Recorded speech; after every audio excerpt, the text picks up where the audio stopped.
analysis of a main standard.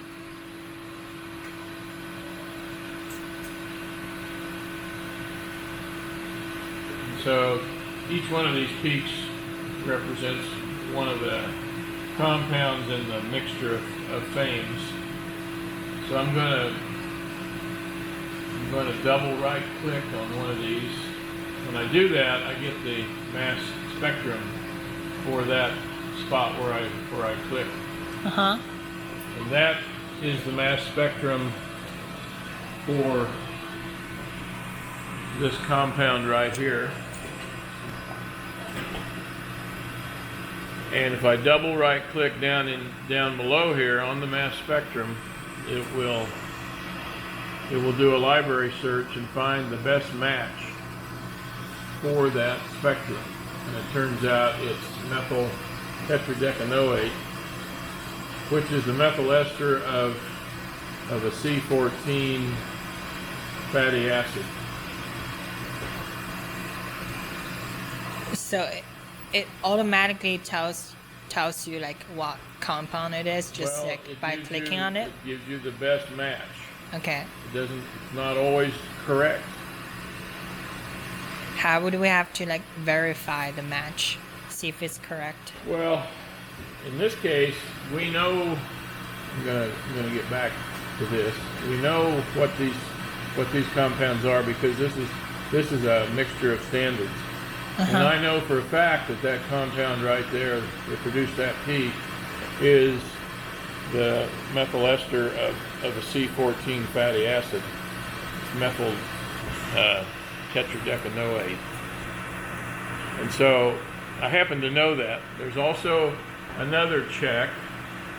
If you run standards and then you run a sample by the same method, you'll get compounds eluting from the column at a specific retention time. And that, if I do an integrate here, it'll mark the retention time of each one of these peaks. So on this one we had 11.28. So if we inject a standard or a sample, an unknown sample, if we get a peak at that retention time, then we would have a good idea that that's what that compound is. And then if we can also have a mass spectrum that matches up with that compound, then we're pretty sure that we know what it is. Okay. So the standard is just for reference, like for comparison, right? It does a couple of things. It gives us a known retention time. It also gives us a spectrum based on this instrument, because if you run this on a different instrument, you might get something slightly different. But also what it does is we know the concentration of the standard, because I got a standard from Sigma Aldrich. It has a certain concentration, and I made dilutions of that, so I know what the concentration of this is. So this peak has a peak area, which I just told it to integrate, so I can go to the integration results, and 11.28, I get this peak area right here. So that area matches up, it matches up with that concentration. So from that we can, if we inject standards with different concentrations, we can get a concentration curve or calibration curve.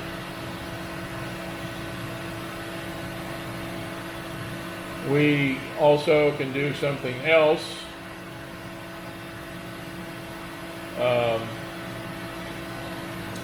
We can use what's called an internal standard. So I think when Jared showed you how to do the FAME production, you injected an internal standard at some point. Mm-hmm. So that's a compound that's not going to show up in your sample, but you injected a specific amount, so you know how much is in there. So if we can make comparisons with that and the unknown compounds, and we can use that to quantify also. So that, I believe it's this peak right here. I think.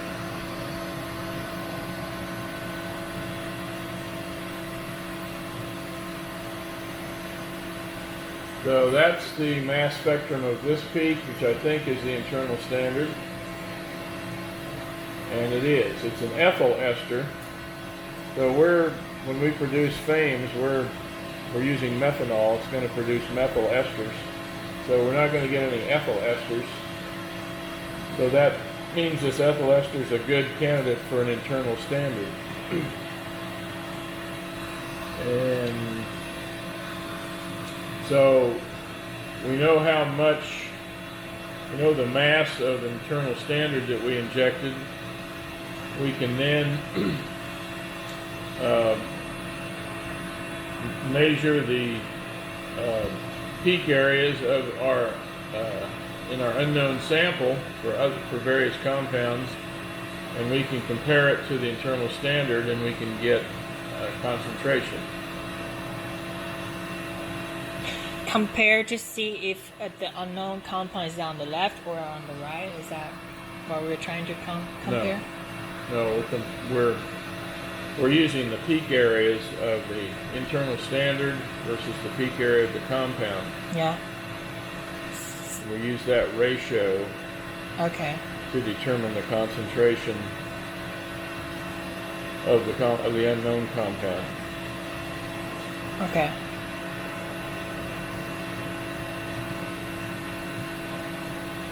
Concentration.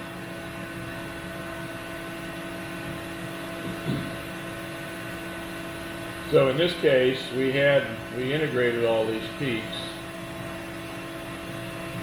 And so we go in here, look at the integration results. This one at 21 is the internal standard. Mm-hmm. And we know the concentration that we injected, and now we have a peak area to go with that. We know the concentration of these other compounds, and we now know an area to go along with that. So there's an equation we can use to determine what are called response factors for each compound, because compounds don't respond exactly the same in the mass spec. In other words, 10 milligrams per liter of compound A is not going to give you the same peak area as 10 milligrams per liter of compound B. So we have to inject standards with the internal standard to get relative response factors.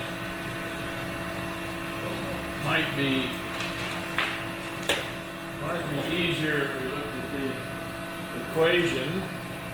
So a relative response factor is equal to the peak area of our analyte, or our compound, our unknown compound, over the peak area of the internal standard times the concentration of the internal standard over the concentration of our analyte.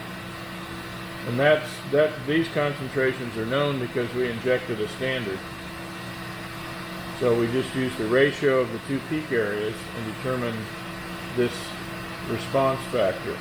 Then if we have an unknown, we can just flip-flop this equation, and we get peak area of analyte over peak area of internal standard times concentration of internal standard over the relative response factor. But if we have this unknown compound, where do we get this factor from? From from an injection of the standard like this. See, Okay. we have, if we were looking a minute ago at this peak of the C14 compound at 11.28, so we would have an area here for that one of 15 million plus. So we plug that in here. Then we have an area for the internal standard of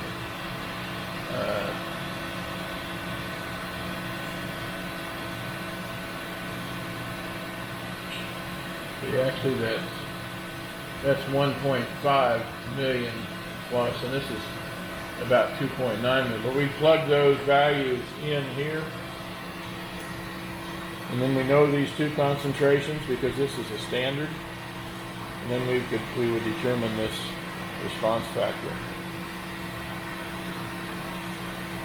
and then we could use that in this equation when we have an unknown sample, because now everything here is known, and then we will determine concentration of our unknown compound.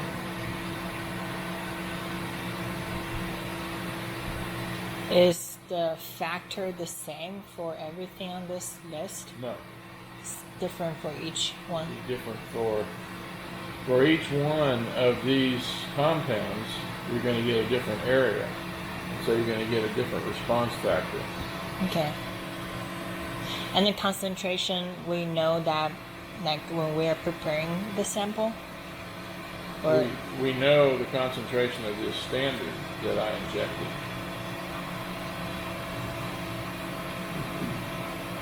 What you don't know the concentration of the sample, okay. but you do know the amount of internal standard that you injected into it when you were producing the fanes. And then and then you'll determine peak areas, of course, after you make your injection, when you know this. Okay.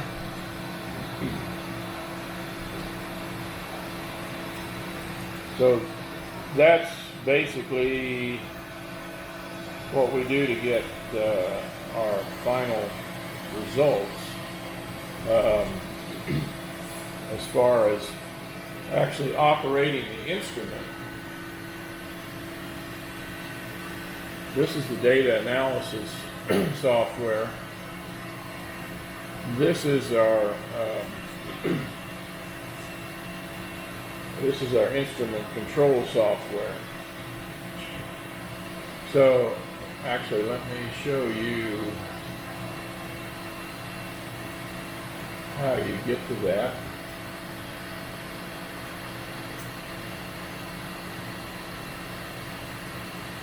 Maybe.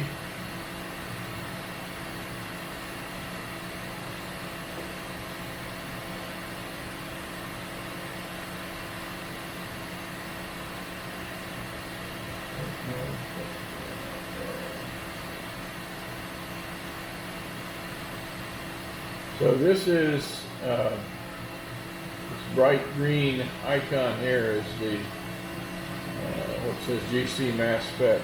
This is our instrument control software.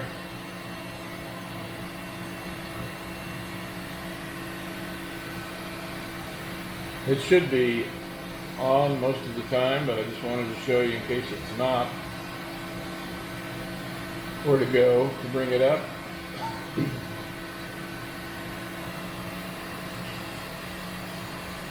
I think you're going to, because we had to install a new computer, the old computer died, and different software, you're going to get some statements that things are mismatched,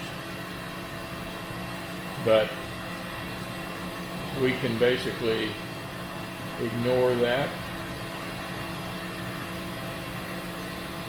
If you have a problem when you bring this up, if it doesn't communicate with either the GC or the mass spec, then this won't come up.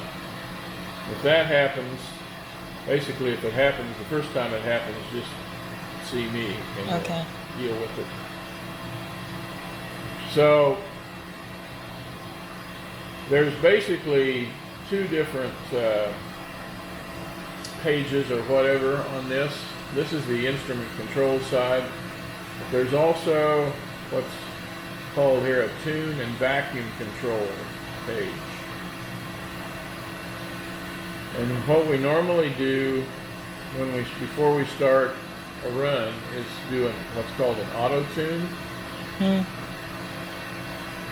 So to do an Autotune, I'm not going to do one right now, but we go here and we hit Autotune. Actually, I think I will do an Autotune. We just hit Autotune and it starts.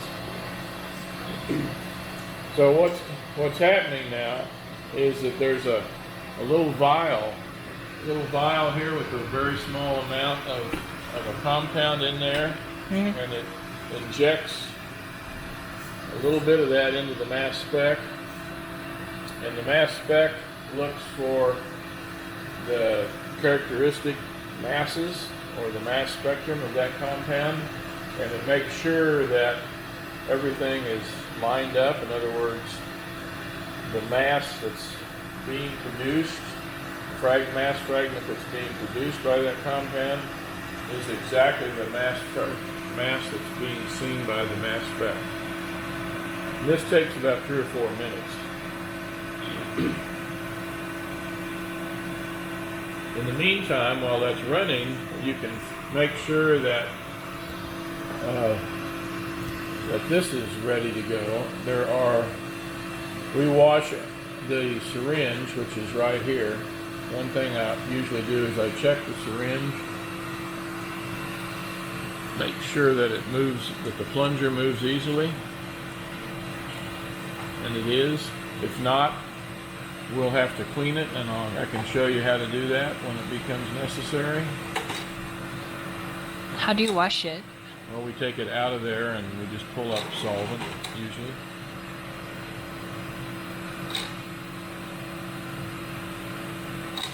So the method is set up so that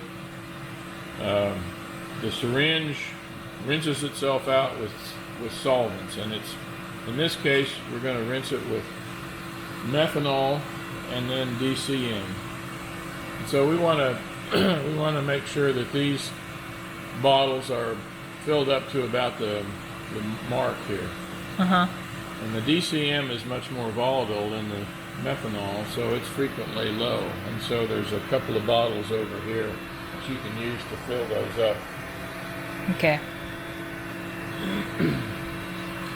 And then you load your sample over here, and these numbers run from low to high, from inside out. So we go from 1 to 5, 6 to 10, and all the way around to 96 to 100.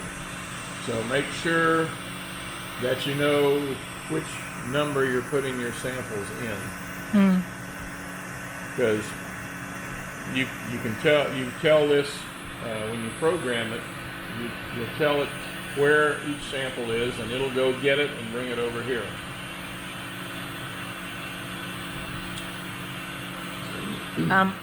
How do you wash the syringe? Well, you take it out of there. You probably do that. Let's see. We can fill that up. So this is methanol.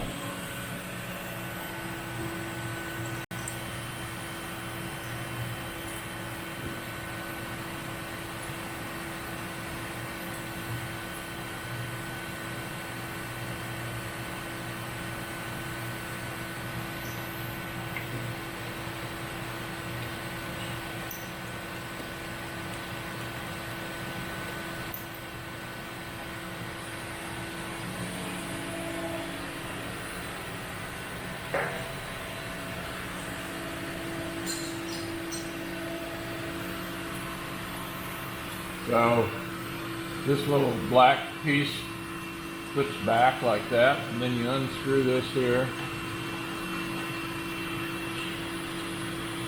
and then this comes out.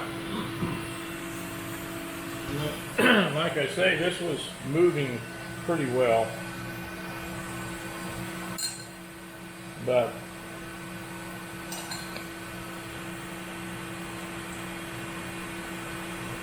basically all I do is I just pull this up into the syringe and expel it. Do I have to wash it every time before I run a new test? No, just check it like I did to see if it's moving freely. If the instrument hasn't been run for a long time, like a couple, 3 weeks, why, it's probably a good idea to wash it before you start. I thought those two are like for washing it. They are, but it can get the plunger can get pretty much frozen in there. So it requires a little bit more, because you don't want to, if it's frozen, you don't want to tell it to do something it can't do, or you'll just damage it. Okay. So it's in pretty good shape right now, so then usually I'll just pull it up several times like that.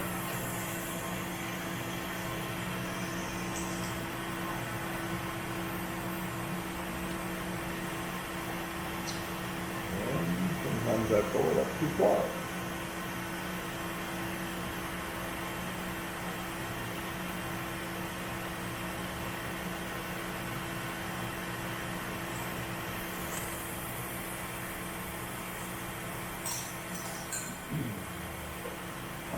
So when you put it back in, you have to make sure that the needle goes in this little hole right here.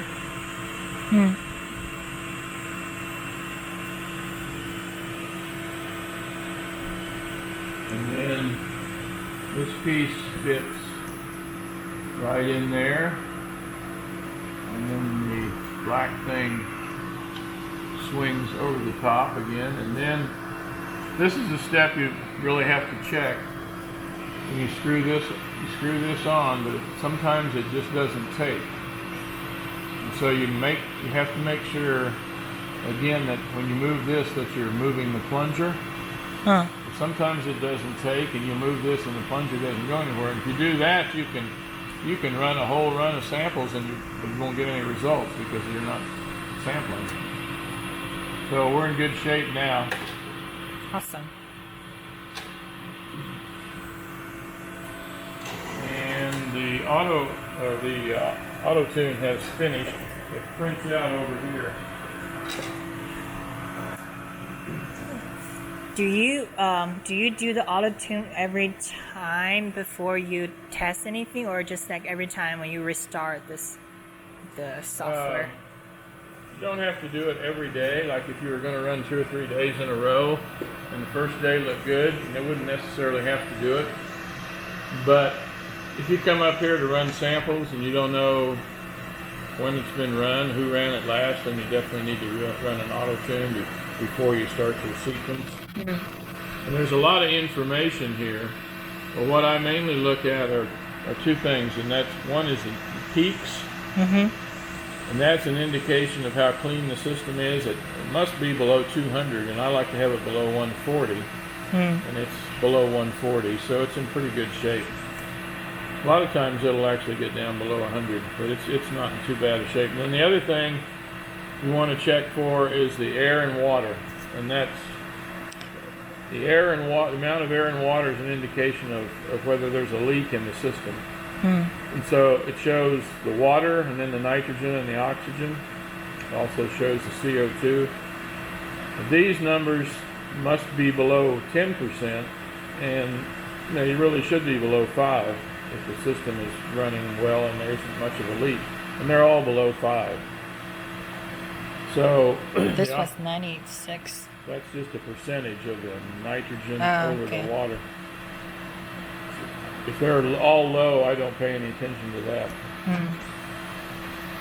So that is a good Autotune, and we've been storing those in a very organized fashion right at the moment. So I'm just going to put that over here. This is another thing. The logbook should be filled out each time that you run. the date, the user, which would be your name, the number of injections. So that's not just the number of samples. If you run a blank, at least, and you must run at least one blank, run any standards, it's the total number of injections, then the solvent, and that's the solvent that you used in your sample, the method that you used, and then you're going to create a folder where you're going to put all your data files. In the computer? Right. So you need to fill that out every day. And it looks How like, to count the injection, like? well, it'd just be the number of injections that you made, the number Okay. of samples, plus anything else, blanks, standards, whatever else. Okay. Whoever used this last didn't fill this in, but so we have a good Autotune. So we're not going to run anything today, I guess, but I'm going to go ahead and save it. When you have an Autotune that you think is good, you go ahead and you save it. And so you hit Save Tune Parameters, and then you hit Save. Well, you check. This should come up A tune as the file you're putting this in, and you hit Save, and you're overwriting a previous tune. So you want to hit Yes. Well, for some reason it asks you this twice, but hit Yes. So you have saved your Autotune, then you want to go back to the previous page. And so you go back to your instrument control page. It's going to ask you if you saved what you needed to save, and I did, so I'm going to go back to that.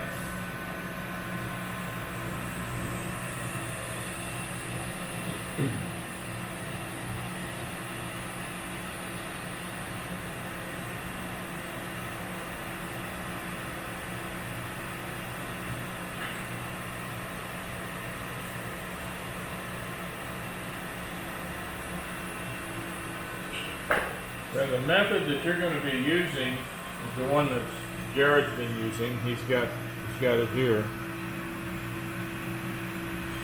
We don't have to load it. The sequence will load it for you for each sample, but let's go ahead and makes everything run quicker at the start if you go ahead and load it.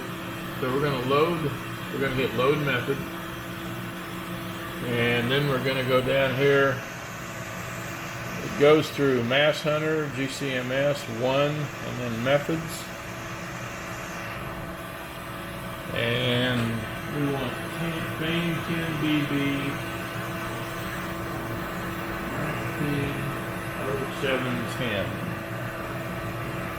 190710. There. 1907. It's this one right here. So we hit OK. Now when that happens, that's going to bring this method up. And over here, this was set at 90 degrees, the oven. Now it's going to set at 120, so it's bringing that temperature up. And it's changing some other temperatures. So the method is basically now loaded. Like I said, you didn't absolutely have to do that, because when you set up a sequence, it'll bring the method up for each sample that it wants to run it on. But it makes it, if you're going to run a sequence with all the same methods, which you are, makes the startup easier and quicker if you go ahead and load it. And then once you have your method loaded, you have to tell it what samples to run and where they're located over there. And so you go in here, and I should show you that. The most recent sequence is the top one down here, and then that one wasn't the most recent. So what I did is I clicked on it and I brought it up to the top. So when I hit edit sequence, it's going to take this top one. It's going to edit it. I mean, it's going to show it so that I can edit it. So there's I think the last sequence that Jared ran. So There's several things here.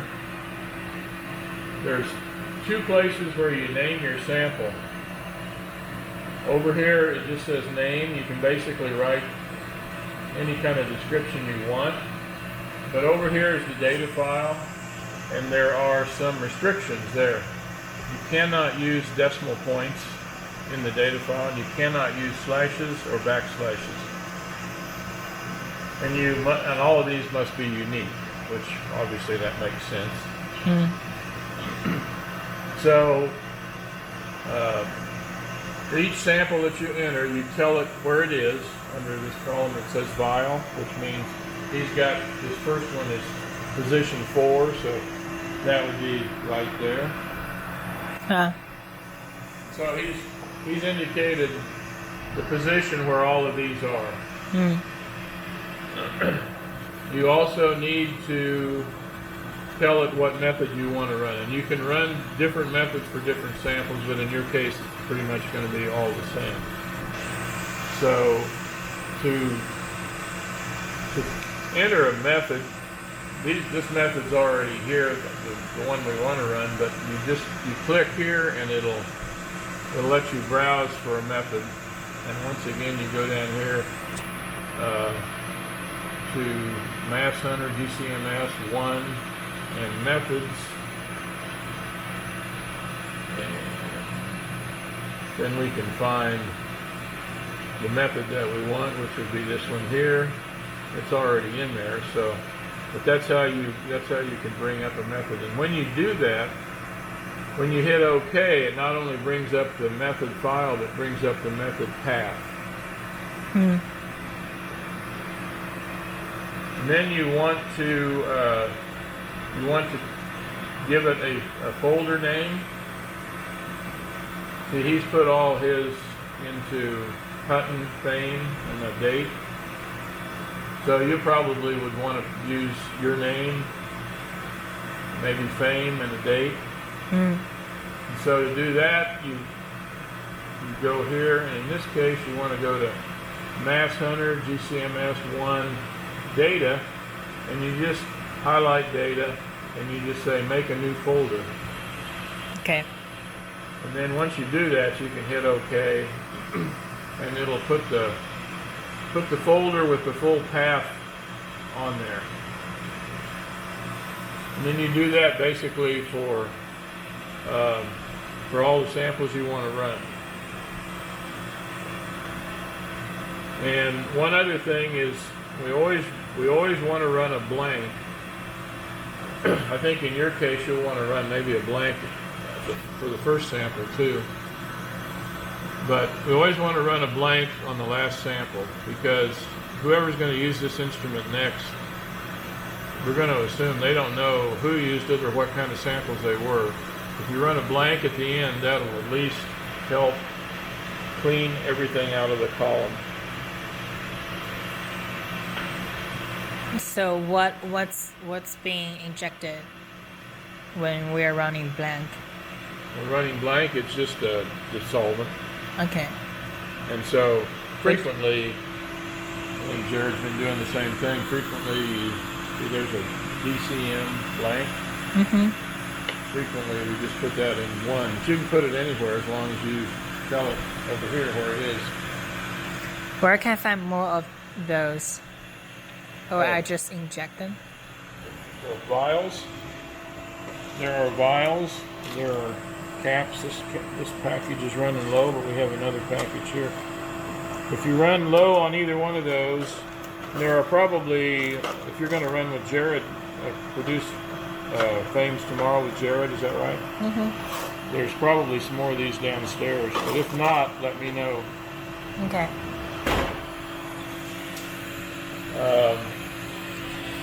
So once that's done, do anything from because it cancel. But once you put a sequence in that you want, you think is the right sequence, then you go in here and you go ahead and save your sequence. And see, he's saved it under his name and the date. So whatever, you can name it anything you want. Just but just something you can remember. And it's always a good idea to save the sequence in case something happens that the instrument has to be shut down or whatever. If the sequence is saved, then you won't have to go back in and enter all that again. How long does it take for like run at one time? Well, it varies greatly from one method to another. This FAME method takes about 45 minutes for each sample. Okay.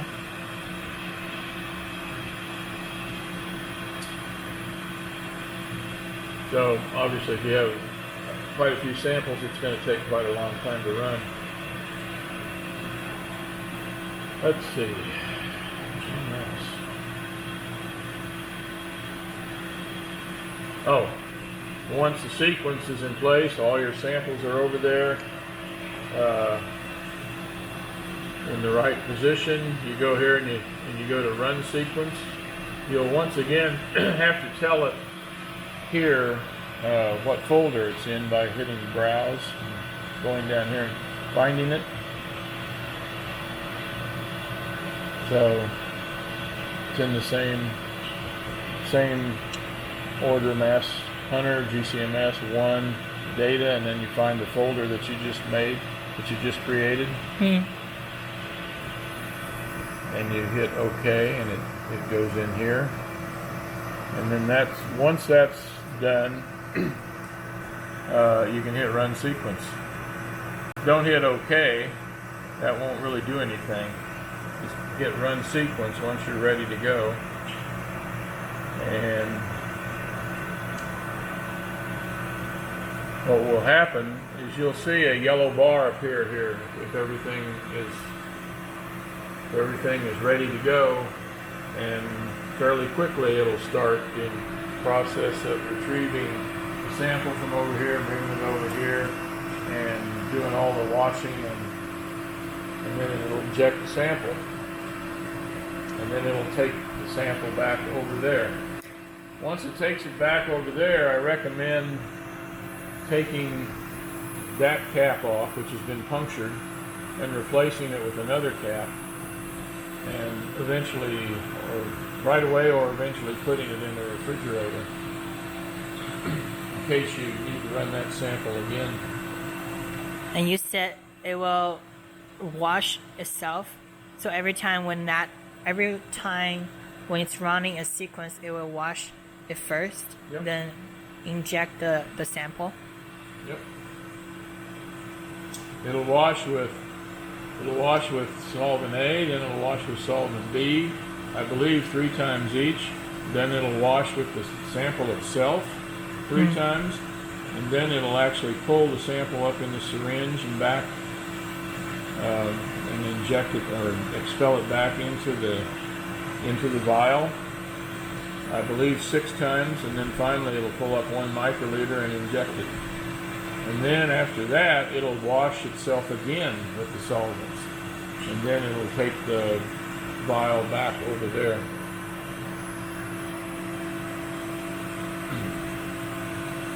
Pretty advanced. Advanced. Advanced? Easy to use. Pardon? Easy to use. Oh, Like automatic. yeah. Do you have to do anything on this? Or it's all No. being as long- set there? As long as the column that you want is installed in there, you don't have to do anything. Basically, the instrument is running properly. Everything is done on the computer or up there on the auto sampler. Cool. So the GC downstairs basically works the same. Yeah. It has a different detector. It has an FID rather than a mass spec. But the user page pretty much, or the method is pretty much the same. Pretty similar. Okay. Okay. Cool. Awesome. Hopefully I can run on Friday. Might have that thing produced tomorrow. Okay. Will you be here Friday? I should be here. Should be around most of the day Friday. Okay. Cool.